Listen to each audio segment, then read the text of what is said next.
آپ جہاد کے جن مدارج کا ذکر فرمایا ہے، آپ نے جہاد کے جن مدارج کا ذکر فرمایا ان میں جہاد بالقرآن، جہاد بالسیف کا ذکر فرمایا، جہاد بالقلم کا بھی، مگر پوچھنا چاہتا ہوں کہ ویڈیو کیمرہ جبکہ وہ فوکس بھی مقرر پر ہو جہاد کے کون سے زمرے میں آتا ہے؟ جبکہ نبی اکرم نے حضرت علی کی ڈیوٹی لگائی تھی کہ جہاں کہیں کوئی تصویر نظر آئے اسے مٹا دو، کہیں اونچی قبر نظر آئے گرا دو، کیا یہ طریقہ اس حدیث کے خلاف نہیں؟ جبکہ اللہ اور اس کے رسول کی بات آڈیو اور کتب کے رسائل کی شکل میں بھی آگے پہنچائی جا سکتی ہے، ویڈیو جبکہ وہ ایکسپوز بھی مقرر کو کر رہا ہو، کیا ضروری ہے؟ دیکھیے، یہ تو ضروری اس کا ہونا تو آج کی دنیا میں ہر شخص جانتا ہے کہ آڈیو ویژول اس کا جو انفلوئنس ہوتا ہے وہ صرف آڈیو کا کبھی نہیں ہوتا۔ آپ کے دو ہاتھ سے اللہ نے بنائے ہیں، دیکھنا سننا۔ جب دونوں احساسات کے راستوں سے آپ کو کوئی بات پہنچے گی اس کے اثرات بالکل مختلف ہوں گے، جب ایک کے ذریعے سے پہنچے گی اس کے اثرات وہ نہیں ہو سکتے جو دونوں سے پہنچے۔ یہ وہ مسلمات ہیں دنیا کے کہ جن میں اب کوئی آرگو کرنا جو ہے وہ میں سمجھتا ہوں وقت ضائع کرنے کی بات ہے۔ البتہ کوئی شے حرام ہو یقیناً پھر اس میں چاہے وہ کتنی ہی مفید نظر آئے ہمیں اس کو ترک کر دینا چاہیے، وہ تو اس کا مسئلہ بالکل دوسرا ہے۔ ایک ہے کسی شے کے اندر افادیت کا ہونا اور ایک ہے کسی شے کا حلال یا حرام ہونا، یہ دونوں چیزیں بالکل علیحدہ ہیں۔ حرام کا مسئلہ یہ ہے کہ حضور صلی اللہ علیہ وسلم کے زمانے میں کیمرہ نہیں تھا، تصویریں ساری ہاتھ سے بنتی تھیں، مجسمہ سازی ہاتھ سے ہوتی تھی، اس کی ممانعت آئی ہے، اس پر تو نص قطعی ہے،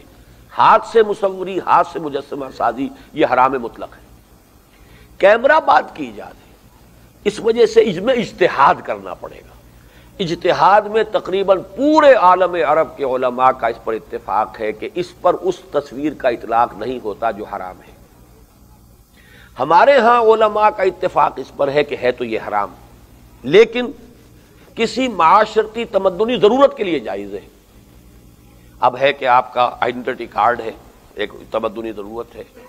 کرمنل انویسٹیگیشن ہے، مجرموں کی تصویریں ہیں، میڈیکل ایجوکیشن اس میں تصویریں ہیں وغیرہ وغیرہ، پاسپورٹ ہے وغیرہ۔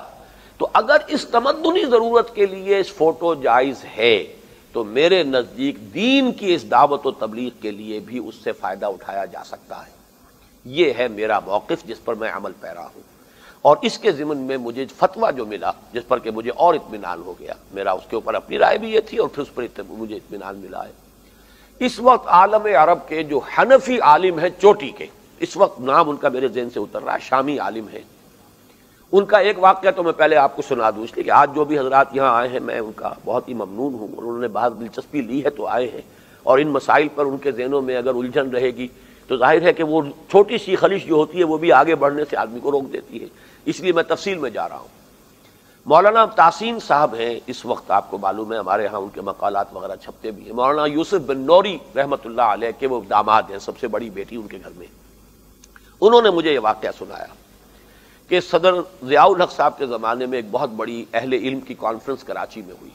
اس میں وہ بھی آئے شامی عالم جو حنفی علماء میں چوٹی میں ہے دنیا کے اس وقت۔ عام طور پر عرب میں حنفی لوگ کم ہیں، عام طور پر شافعی ہوتے ہیں عرب یا مالکی ہوتے ہیں، حنفی کم ہے۔ حنفی تو یا ترک ہیں یا پاکستان اور یہ ترکستان کا علاقہ ہے، زیادہ تر یہ ہے اصل میں کہ جو حنفی ہے، باقی یہ کہ یا مالکی یا شافعی یا حنبلی۔ لیکن یہ کہ وہ شامی عالم دین ہے، ان کا نام بھی میں آپ کو بعد میں بتا دوں گا، ان سے ملنے کے لیے ہوٹل میں گئے مولانا بن نوری صاحب، اور بن نوری صاحب کا آپ کو معلوم ہے جو رتبہ ہمارے رہا ہے۔ تو اب ریٹرن وزٹ کے طور پر وہ صاحب آئے مولانا سے ملنے کے لیے جامعہ اسلامیہ بن نوری ٹاؤن میں، تو مولانا نے ان کو بھی بلا لیا، تحسین صاحب کو بھی، کہ فلاں آ رہے ہیں تو آپ بھی آ جائیے۔ وہ آ گئے تو دیکھا کہ وہ جب آ رہے تھے تو کیمرہ لٹکا ہوا ان کی گردن میں، اور یہ علامہ کوثری کے شاگرد ہیں، یہ میں بتا دیتا ہوں کہ خلافت عثمانیہ کے آخری شیخ الاسلام تھے علامہ کوثری، چونکہ ترکوں کی فقہ جو ہے وہ حنفی ہے، ان کے شیخ الاسلام جو ہے وہ حنفی تھے، علامہ کوثری کے شاگرد رشید ہیں یہ صاحب۔ وہ کیمرہ لٹکائے وہ چلے آ رہے ہیں، تو ماتھا ٹھنکا ان کا کہ یہ کیا تماشا ہے، ہمارے علماء کا تو اور تصور ہے۔ بہرحال جب کمرے میں بیٹھ گئے، اب آخر مہمان تھے، کچھ کہہ تو نہیں سکتے تھے ان سے، تو انہوں نے کیمرہ نکالا اور کہا ذرا آپ لوگ ٹھیک ہو جائیں، سورہ اجتماعیہ، میں ایک گروپ فوٹو لینا چاہتا ہوں، سورہ اجتماعیہ۔ تو مولانا بن نوری صاحب جو ہے وہ پیٹ پڑے گے، یہ کیا ہے، یہ تو حرام حرام حرام۔ انہوں نے کیمرہ تو بند کیا، پوچھا دلیل لائیے، حرام کی کیا دلیل ہے آپ کے پاس؟ جو دلیل مولانا بن نوری نے دی، مولانا تحسین صاحب ابھی زندہ ہیں، جا کر ان سے پوچھ لیجئے، انہوں نے اس کا رد کر دیا، کاٹتے چلے گئے دلیلیں۔ بالآخر مولانا بن نوری کو یہ کہنا پڑا کہ ٹھیک ہے حرام تو نہیں ہے لیکن ہم اسے تقویٰ کے خلاف سمجھتے ہیں۔ ان کا یہ ٹھیک ہے، یہ آپ رائے رکھ سکتے ہیں، لیکن حرام قرار دینے کے لیے دلیل لائیے۔ انہی سے میری ملاقات ہوئی 2 سال پہلے ڈیٹن امریکہ میں، وہ اسلامک سوسائٹی آف نارتھ امریکہ اسنا کی کانفرنس میں آئے ہوئے تھے۔ میں ان کا باقاعدہ ریکارڈ کر کے بھی لے آیا ہوں۔ انہوں نے کہا کہ تعلیمی مقاصد کے لیے تصویر کا استعمال لا باس بھی، اس میں کوئی حرج ہے ہی نہیں سر۔ وہ فتویٰ بھی میرے پاس ہے۔ بہرحال یہ ہے میرا موقف، اس پر ہم عمل کر رہے ہیں، اس لیے کہ دیکھیے کہ اگر تو صرف آڈیو سے آپ سن رہے ہیں تو آدھا گھنٹہ سن لیں گے، اس سے آگے جو ہے سننا بڑا مشکل ہوتا ہے، کنسنٹریشن نہیں ہوتی، پھر وہ کنوے نہیں ہوتی پوری بات۔ مقرر کے جسچرز ہوتے ہیں، اس کے ایکسپریشنز ہوتے ہیں، اس کے ہاتھوں کے اشارے ہوتے ہیں، صرف زبان نہیں بول رہی ہوتی، اس کا پورا وجود بول رہا ہوتا ہے، اور یہ چیزیں جو ہیں یہ صرف آڈیو کے ذریعے سے کنوے نہیں ہوتی۔ اور آج کی دنیا میں ہم دیکھ رہے ہیں کہ اس ویڈیو کے ذریعے سے کتنی بڑی بڑی لعنتیں پھیل رہی ہیں، تو یہ تو اصل میں اوزار ہیں، ذرائع ہیں۔ ہمارے ہاں علماء کا مولانا تھانوی صاحب کا فتویٰ آج تک موجود ہے کہ اذان بھی حرام ہے اس لاؤڈ سپیکر کے اوپر، خطبہ حرام، نماز حرام، اذان حرام۔ اور آج کون سی تھانوی مسجد ہے جس کے اندر کہ وہ اذان جو ہے لاؤڈ سپیکر پر نہیں دیا جا رہا اور خطبہ نہیں دیا جا رہا؟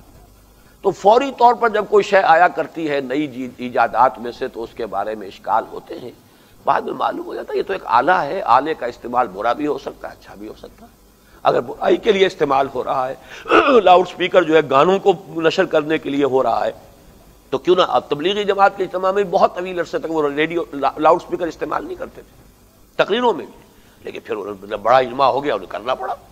وہ صورتحال اب بھی ہے الحمدللہ۔ تو اس اعتبار سے اس معاملے میں کوئی میرے نزدیک حرج نہیں ہے، اسی لیے ہم اسے استعمال کر رہے ہیں۔